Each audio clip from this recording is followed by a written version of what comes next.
Chapter 7. Red Blade, Blue Fists. The hangar felt like a held breath. Superman could hear everything. The whine of powered armor servos in the AT-S at the back. The faint buzz of the atmospheric shield at the far bay doors. The elevated heart rate of the stormtrooper 3 rows back, second from the left. The nervous swallow of an officer on the gantry above, his hand hovering near the alarm panel. Above all of it, the mechanical rhythm of Vader's respirator. In, out. A machine pretending to be breath. The red blade hummed, casting hard shadows across polished deck plating. Superman flexed his fingers and spread them, palms open. "I would rather talk than fight," he said. "Then you should have remained with your own kind," Vader replied. "You crossed half a universe to stand in my hangar. You will not leave it unchanged." "You think I came here to change you?" Superman asked. "You came here because you cannot help yourself," Vader said. "You see suffering, and you throw yourself into the fire, even when it is a trap." Superman almost smiled. "You say that like it is a bad thing." "It is a weakness," Vader said. "Compassion has always been a Jedi flaw. In you, it is something cruder, but no less exploitable." "Funny," Superman said. "Where I'm from, we call that a strength." They moved at the same time. Vader stepped forward in a sudden, sliding advance. Red blade, sweeping in a low arc, aimed at Superman's midsection. Superman blurred aside, not at full speed, but faster than any human eye could follow. The saber hissed through empty air and carved a molten line in the deck where his legs had been. The troopers closest to the line instinctively stepped back. Superman came in high, a straight punch, aimed not at Vader's helmet, but at the hand holding the saber. He pulled his strength, calculating bones, armor, the limits of force reinforcement. Vader caught the punch with an invisible hand. To Superman, it felt like hitting a wall of pressure, solid and unyielding. The air between his fist and Vader's glove thickened. Shockwaves rippled out, rattling loose panels, making troopers stagger. The red blade twisted and came up, grazing his forearm. Pain flared. The saber did not slice through him the way it would through steel, but it cut the surface, burning a shallow, glowing line across Kryptonian skin. The smell of scorched cloth and flesh hit his nose. He jerked back, more from surprise than injury. "Interesting," Vader said. "You bleed." Superman glanced at the faint oozing line. It was already clotting, cells knitting fast, but the sting remained. "Everyone does," he said. He stepped again, faster. This time he used his flight, not just speed. He shot forward at chest height, shoulder first, intending to slam into Vader and carry him back into the far wall where the AT-STs waited. The force hit him like a sideways hurricane. An invisible shove knocked his trajectory off by 3 meters and down. He adjusted midair on instinct and landed in a 3-point crouch, metal buckling under his hand. Vader did not rush him. He advanced with measured steps, saber held in a high guard. "You rely on brute force," Vader said. "On momentum. That makes you predictable." "I have heard that," Superman said. "Usually from people who have not been hit by me yet." He flicked his eyes upward. The catwalk that ran around the hangar's mid-level was full of officers and stormtroopers, all watching. Long cables and cranes hung from the ceiling. He launched himself straight up. Blaster rifles tracked, but Vader snapped a hand up. "Hold your fire," he barked. "I want him intact." Superman reached the catwalk, grabbed the railing, and swung around. He gripped one of the overhead cranes and tore it free of its housing with a screech of stressed metal. The crane was easily 20 meters long, heavy enough to move fighters. He spun it in his hands, not as a weapon yet but as a bar between him and the red blade. "If you are not impressed by brute force," he called down, "how about improvisation?" Vader looked up, mask expressionless. "Childish," he said. He extended his hand. The crane jerked. For an instant, Superman felt a tug of war. His arms strained. The crane creaked between his grip and the invisible pull. "You are strong," Vader said, "but you are not alone in that." Superman grunted and released one hand. Everyone watching thought he was losing his grip. Instead, in that half second of adjustment, He snapped his free hand out and fired a focused burst of heat vision. The beam lanced down, not at Vader but at the deck between the troopers and the nearest bulk fuel lines. Not enough to explode, just enough to fuse the floor plate and buckle the supports. The deck dropped. An AT-ST shifted, one leg punching through the weakened plating. It tipped, flailing, cannon spraying wildly into the ceiling. Panels shattered. A section of the hangar's overhead lighting crashed down in a shower of sparks and metal. Distraction. Imperfect, but enough. The force group on the crane slipped as Vader diverted a fraction of attention to deflecting falling debris away from his own troops. Superman took that moment. He threw the crane down like a spear. It hurtled toward Vader, its massive bulk spinning end over end. Vader did not try to catch it. He leapt instead, a surprisingly agile jump enhanced by the force, sailing up and forward as the crane smashed into the deck where he had stood. The impact shook the entire hangar, sending troopers stumbling. Superman met him at mid-height. For a heartbeat, gravity, the force, and Kryptonian flight intersected. Superman's fist and Vader's red blade collided. The saber bit into his knuckles. Again, it did not slice his hand off, but it burned deep, pain lancing up his arm. His punch hammered against the magnetically contained plasma field, sending a jolt back through Vader's arm. They both went flying. Superman crashed into the far wall, denting it. Vader flipped gracefully in the air and landed in a crouch, cape flaring. The Dark Lord rose, flexing his fingers around the hilt. "You are more durable than I expected," he said. "That will make your braking more instructive." Superman shook his hand once, flexing fingers to get sensation back. "I have heard that too," he said, usually from people picking themselves up afterwards. Around them, the hangar was chaos. Officers shouted into comms. Fire suppression systems sprayed foam at a small blaze where a fuel conduit had ruptured. Stormtroopers tried to keep formations despite a rolling deck, yet none of them fired. Vader's will held them as surely as any order. "Why serve him?" Superman asked suddenly. Vader's head tilted. "Who?" he asked. "The Emperor," Superman said. "You treat life like it is expendable. But I saw something when our minds brushed. You were not always this." Silence. The respirator whirred. "You presume much," Vader said. "You cared once," Superman said. "About people, about justice. You were willing to fight for others. Now you kneel to a man who murders billions to prove a point. That is the nature of power," Vader said. "He imposes order. I enforce it. The galaxy is safer under our rule than it was under the Republic's chaos." Superman snorted. "Safer, except for the people you blow up. Enslave, torture, bomb, starve." "Casualties," Vader said.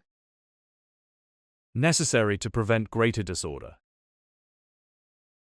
"There is always another justification," Superman said.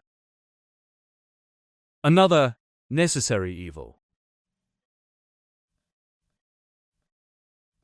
Eventually, all you have left is the evil." Vader's grip on the saber tightened. "This conversation bores me," he said. He thrust his free hand out. The force slammed into Superman like a freight train. Not just a shove, this time, but a focused grip around his throat and chest, trying to crush. It felt like a giant hand closing on him. His trachea did not collapse, his bones did not snap, but his body registered the pressure. He gasped, more out of reflex than need, as his feet lifted off the floor. "So, this is what it feels like," he thought. "To be on the wrong end of a force choke." Vader clenched his fist. Superman pushed back with everything he had that was not physical. Not the force, he still could not touch that, but will. A refusal to yield. "I have crushed starship hulls with my mind," Vader said. "Snapped necks like twigs. You are flesh under metal." Superman smiled, very slightly, through gritted teeth. "You will need thicker twigs," he choked out. He concentrated, not on breaking the invisible grip, but on moving within it.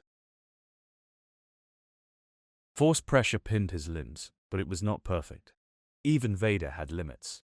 There were micro gaps, moments where the direction shifted as Vader adjusted. Superman found one. He twisted just enough to angle his eyes. Then he fired.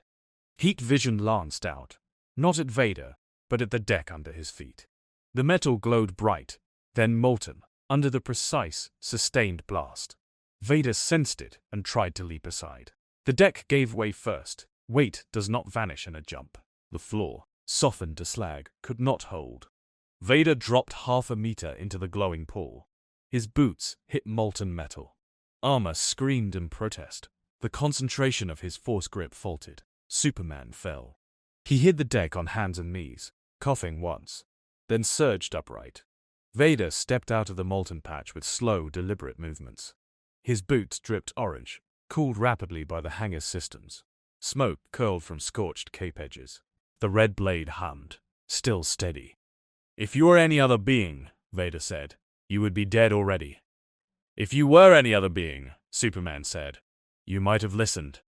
The stormtroopers on the catwalk shifted, uncertain. Superman heard their whispers. Words like monster and impossible and what is he floated through the ranks. Fear, yes, but not just of Vader anymore. Some of it was of the man in blue. He filed that away. Fear of him was not something he could let spread unchecked. But first, he had to survive. "You will not sway me," Vader said. "Save your speeches for the weak." "You are not weak," Superman said. "That is what makes this so sad." He moved again. They closed distance in a blur. The saber flashed, red arcs through the air. Superman dodged, parried with forearms that sizzled under the blade, caught the hilt twice with open hands, feeling the intense heat of the emitter. He landed blows where he could, to armor plates, to the chest, to the glonnet. Each hit carried enough force to crush steel bulkheads. Each time, the force met him, blunting impact, redirecting. It was like boxing a hurricane that had learned martial arts. An overhead crane cable snapped under a stray cut, whipping free. Superman caught it and yanked, pulling an entire support pylon down. The pylon crashed between them, sending up a cloud of smoke and dust. Through it, Vader came, saber a red line. Superman took one slash on his chest. It burned through the S symbol's edge, leaving molten trails. Pain flared. He grunted and grabbed a saber blade with both hands. The field screamed against his palms. His skin smoked, the outer layers charring. But he held it. Vader's helmet tilted, an almost human gesture of surprise. Then the force hit him in the face. Not literally, but as a blast that felt like wind, except there was no air. It was pressure, like a wall suddenly moving. It slammed into Superman's head, rattling his brain. His vision blurred for a moment. He lost his grip. The blade freed. Vader stepped back, reassuming his stance. They both breathed hard now. One mechanical, one out of habit and effort. "Enough of this spectacle," a new voice said. It did not come from a throat in the hangar. It came from overhead, from the main comm speakers, rich and dry and full of satisfied malice. Every Imperial in the room stiffened. Superman looked up. A hollow projector in the center of the hangar flickered to life. A hooded figure appeared. 10 meters tall, translucent and pale.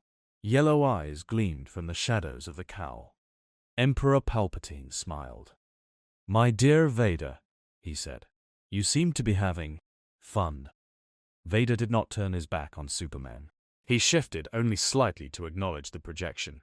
"He is resistant, my master," Vader said. "Physically powerful. The Force does not touch him as it does others." "Fascinating," Palpatine said. His gaze slid down to Superman. "So, this is the Superman I have heard so much about." Superman stood straighter, ignoring the sting in his hands. "You know my name," he said. "Good. Saves me an introduction." Palpatine chuckled, the sound like gravel. "You tear apart my ships," he said. "Blind my listening posts, scatter my pilots, and yet here you stand, in chains of a different kind." Superman glanced around at the rows of troops, the cannons, the ship around him. "You're talking about the tractor beams," he said. "That or your friend in black's ego? Palpatine's smile thinned. You make jokes, he said. A coping mechanism, yes? Others have tried it in my presence. It rarely ends well. Others probably were not me, Superman said. Palpatine's eyes narrowed slightly. The confidence of the righteous, he said. Tell me, Superman, do you think yourself better than the millions who kneel, than the Jedi who fell, than the commanders who follow me? You stand alone. They have fleets. I do not stand alone, Superman said. I stand with the people you hurt. You stand in my hangar, Palpatine said. You stand in my power. He raised one withered hand. Vader moved reflexively, as if to intercept something. The Force twisted. Superman felt a sudden wrench inside his chest. Not physical this time, an unnatural cold, like a shadow falling across the sun that powered him. His limbs felt heavier, his senses fuzzier along the edges. That is better, Palpatine said. You shine like a star in the currents of the Force, even if you do not use it. It is distracting. I prefer you a little dimmer. Superman swallowed. What did you do? He asked. Nothing that will last, Palpatine said. A simple dampening. Your full strength comes from that yellow sun you love so much, does it not? Here, far from it, you are still powerful, but not infinite. All I have done is remind your cells that they can tire. Vader glanced up at the hologram. You risk much, my master, he said. If you overplay your hand, he may die before we extract what we need. I am not interested in killing him, Palpatine said. Yet, he is a curiosity, a potential tool, or a lesson. Besides, there are so few interesting things in this galaxy left to play with. He turned his gaze back to Superman. You have a choice, he said. Kneel, and I will make your pain short. Resist, and I will make your pain educational. Not just for you, but for those you care about. Superman's jaw tightened. You do not know who I care about, he said. Do I not? Palpatine said. For a split second, Superman felt that probing touch again, like icy fingers trying to pry into his memories. He slammed mental doors. The Emperor chuckled. Interesting, he said. Your mind is anchored, somehow. Not as vulnerable as others. No matter, we have time. And I have other ways. On the far side of the galaxy, under a yellow sun, Lois Lane paused in the middle of typing a story. For no reason she could name, she felt a sudden cold in her spine. She rubbed it away and kept typing. In the hangar, Vader lifted his saber again. My orders? My master? He asked. Bring him to me, Palpatine said. Intact, if possible. Broken, if necessary. I want to see how he screams. The holo flickered and vanished. Silence fell in its wake. Superman took a breath. I am getting real tired of old men in robes threatening me, he said. Vader did not reply. He stepped forward. The troopers parted to let him advance. Superman flexed his aching hands. The burns were healing, but slower now. He felt the Emperor's dampening like a weight vest, subtle but real. He could still tear this hangar apart. He could punch through the hull, rip open compartments, send half the crew into vacuum before they knew what hit them. He could also kill hundreds of people who were just following orders. That was never an option. Superman, Kara's voice whispered in his ear. Static crackled around the words. The link was faint, reaching through whatever jamming the destroyer used. Can you hear me? She pressed. He angled his head as if adjusting his neck. Barely, he murmured. You should be gone. Corvex made the jump. She said, We are at the emergency rally point. The convoy is safe, but we tracked a vector. Judicator has you. I noticed, he said. We cannot come back right now, she said, frustration and guilt in her tone. We try, we die. I cannot throw another 100 lives at a destroyer on a revenge run. You are doing what you have to, he said. I made my trade. I stand by it. Silence then, Luke says he can feel you. Says you feel different. Long story, Superman said quietly. Tell him not to do anything stupid. Kara laughed once, a short, choked sound. You two are going to get along fine, she said. He smiled. Then Vader was close enough again. The red blade hummed between them. You are cut off, Vader said. Your friends cannot save you. The Emperor will not let you escape. You are alone. Superman met the black lenses where eyes should be. I have never been alone, he said. Not really. He stepped forward to meet him. The next exchange was shorter, sharper. Superman did not try to overpower Vader straight on. He had learned that much.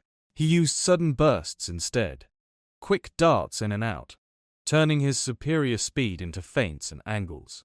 He aimed for joints more than armor plates. When he could, he used heat vision, not as a main attack, but as a distraction, forcing Vader to split attention to deflect or shield with the Force. Vader adapted. He shortened his swings, tighter and more controlled. Instead of big sweeping strikes, he went for jabs and stabs, thrusts intended to exploit openings. He used the Force less to shove and more to misdirect, tiny nudges that turned a sure hit into a glancing one. They were not equals. They were wrong for each other's rulebooks. Superman was built to trade blows with Titans, to catch falling buildings, to wrestle black holes. Vader was built to duel other Force users, to overwhelm minds, to dominate on battlefields. Yet this fight found a strange balance. Superman took more hits. The saber left lines on his arms, shoulders, thigh. None fatal, but each a reminder that he was not invulnerable here. The Emperor's dampening made his skin a little less like steel, a little more like reinforced Kevlar. Enough for the blade to bite. Vader took fewer, but each mattered. Superman's punches, even pulled, cracked armor. A hit to the side dented torso plating. A hook to the helmet rattled Vader's inner supports, sending sparks across his HUD. Once, a body blow lifted the Dark Lord half a meter off the deck and sent him skidding back. The troopers watched, silent. Some part of them thrilled at seeing their master unshakable. Another part, smaller but growing, wondered who this blue and red stranger was who could stand toe-to-toe with the nightmare that ruled their fear. At last, Vader changed tactics again. He stepped back suddenly, creating space. Superman hesitated, wary of a trap. The Dark Lord flung out both hands. The hangar itself surged against Superman. Not just a shove, everything. Crates, cables, small craft, debris from previous impacts, all ripped free of moorings and hurled at him in a storm of metal. It was like a junkyard cyclone. He brought his arms up to shield his face as a rain of containers and parts slammed into him. He punched some aside, being careful not to let them rebound into trooper formations. Something heavy hit his back. A fuel pod clipped his shoulder. A TIE wing panel caught him in the ribs and shattered. The barrage drove him backward, step by step. He dug his heels in. Pieces crashed around him, some shattering on the deck, others spinning off into catwalks. Vader walked forward through the chaos, red blade carving objects that came too close to him. Superman saw the next move half a second before it happened. A damaged shuttle at the far end of the hangar shuddered as the Force wrapped around it. Its moorings snapped. It tore free and lifted, turning ponderously. Vader hurled an entire ship at him. Superman had caught ships before. He set his feet and braced as the shuttle hurtled toward him. Impact. The nose of the shuttle crumpled against his forearms. Metal screamed. The deck groaned under his feet. He skidded back several meters, boot soles gouging trenches. He stopped it. For a second, he held an entire shuttle between himself and the rest of the hangar. Vader did not try to push the shuttle further. He used it as cover. He leapt again, a dark shape gliding over the bulk of the ship. He came down on the shuttle's spine, then springboarded off, red blade stabbing down. Superman twisted. The saber missed his heart and plunged into his left shoulder instead. White pain exploded. He roared, a sound that shook dust from the rafters. His left arm went numb for a second. He staggered, dropping the shuttle nose. It slammed into the deck beside him, skidding. Vader wrenched the blade free. The wound smoked, edges cauterized instantly. Blood sizzled. Superman's vision tunneled for a heartbeat. Then he forced it back open. Vader brought the blade up for another strike, aimed at his neck. Superman stepped in. With his good arm, he grabbed Vader's wrist. The saber blade halted a centimeter from his skin, so close he felt the heat. They locked there. For someone who claims not to be a Jedi, Vader said, you cling to their pathetic mercy. For someone who claims to serve order, Superman rasped, you cling to fear. He headbutted him. Helmet met skull with a crack like a gunshot. Vader stumbled, sensors flaring, hard glitching for a moment. The saber wavered. Superman drove his knee into Vader's midsection, following with a cross that hammered the side of the helmet. The Dark Lord went down to one knee. Every stormtrooper in the hangar sucked into a breath. For a heartbeat, the impossible had happened. Superman stood over him, chest heaving, shoulder burning, blood on his suit. He could end it. One more hit, maybe two, focused on the chest panel or the helmet. Crush the mask, rupture the systems, disable the monster. He hesitated. Not because he lacked the will to stop a killer, but because he saw, in a flash, not the armored giant, but the burned man beneath. The one he had glimpsed on a lava shore. The boy who had stared at twin suns. Killing him here, in front of his troops, under the Empire's watching eye, would not free the galaxy. The Empire would make him a martyr, a symbol. The Emperor would tighten his grip that much more. There had to be another way. That fraction of a second was enough. Vader gathered the Force like a coiled snake and released it in a single blast. It was not a shove this time. It was an explosion. Energy detonated out from him in a spherical wave, invisible but devastating. It picked up everything in its path. Superman was closest. The blast flung him backward, off his feet, into the far war. He hit hard enough to spiderweb the durasteel. The impact drove the air from his lungs. The cracked plating buckled and gave way, punching him into the maintenance corridor beyond. Darkness swallowed him for a second under a rain of debris. In the hangar, the forceway knocked troopers sprawling, toppled crates, rolled droids. Systems flickered, then steadied. Vader rose slowly. His breath came a little harsher now. His armor was dented, cape torn, helmet scuffed. His ribs ached in ways they had not in years. He stepped to the ragged hole in the wall where Superman had vanished. Behind him, the hangar crews tried to right themselves, reforming ranks, averting their eyes. "Seal this deck," he said. "No one in or out without my authorization." Officers scrambled to obey. He stepped through the hole. The maintenance corridor beyond was dim, lit by flickering strips. Superman was already on his feet. He leaned against a bulkhead for a second, shoulders still smoking, breathing hard. His aura of untouchable invincibility had cracks now, but his eyes were clear. "You hit like a freight train," he said hoarsely. "You hold back like a fool," Vader replied. They faced each other in the confined space. No room here for throwing shuttles or cranes. No audience, just walls, pipes, and the hum of the ship. "I could still kill you," Vader said. "You could keep trying," Superman said. "But your Emperor told you not to." "He does not give orders," Vader said. "He gives opportunities." "I have seen what his opportunities look like," Superman said. "They leave craters." He straightened. "You wanted me on my knees," he said. "You are not going to get that." Vader brought the saber up. "I do not need you to kneel," he said. "I need you to break." He lunged.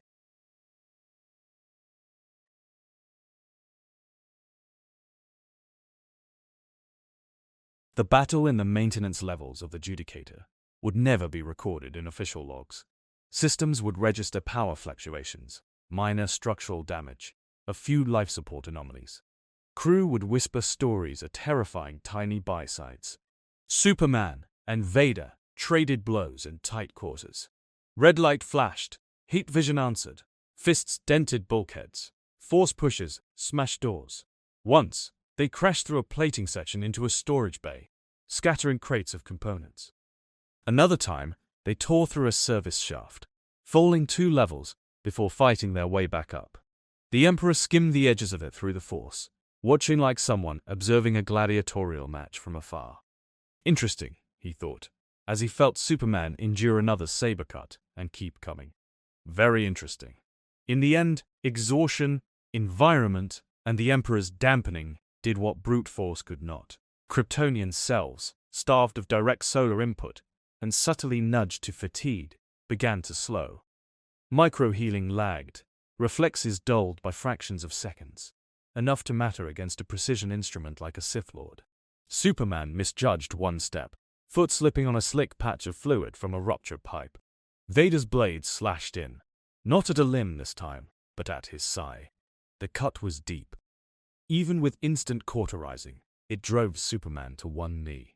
He caught himself on one hand, teeth gritted, vision swimming. Vader stood over him, saber leveled. "Yield," he said. Superman looked up.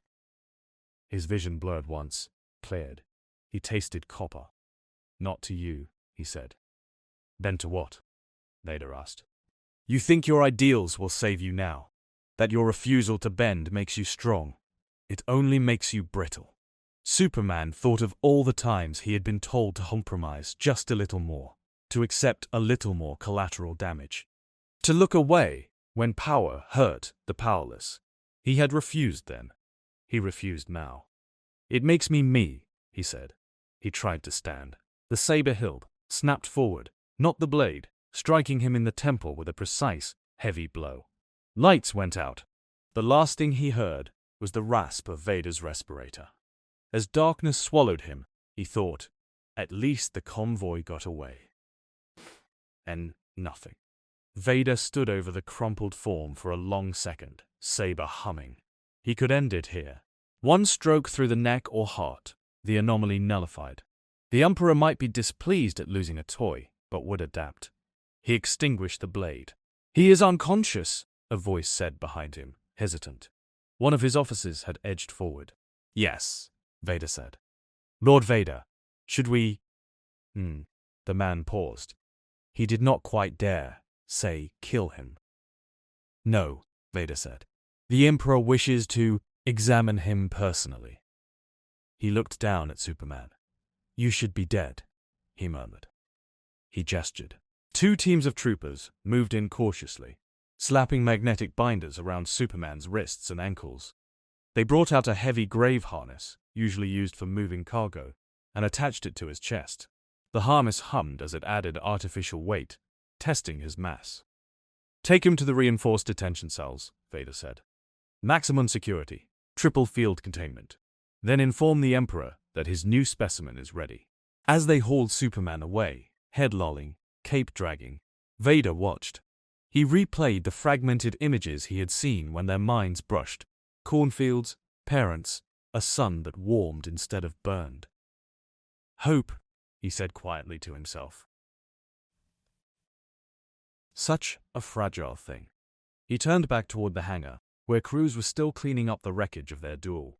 Above, unseen by anyone on the ship, the stars wheeled on. On the Redemption, Luke Skywalker sat abruptly upright in his bunk, heart pounding. He had been meditating, reaching for the familiar pressure of Superman's presence. For a while it had been like listening to a storm far away. Suddenly, it had flickered. Not vanished, not completely, but dimmed, as if muffled in a box. "They have him," Luke whispered. Kara, pacing the Corvex's cramped briefing room, looked up as if she had heard something at a distance. "We are coming for you," she said under her breath. In a throne room on Coruscant, Emperor Palpatine smiled as the ripple reached him. "Bring me my new toy," he said. The game had changed. Superman was no longer just an unexpected factor on the battlefield. He was a prisoner of the Empire. And the hardest fight was still ahead.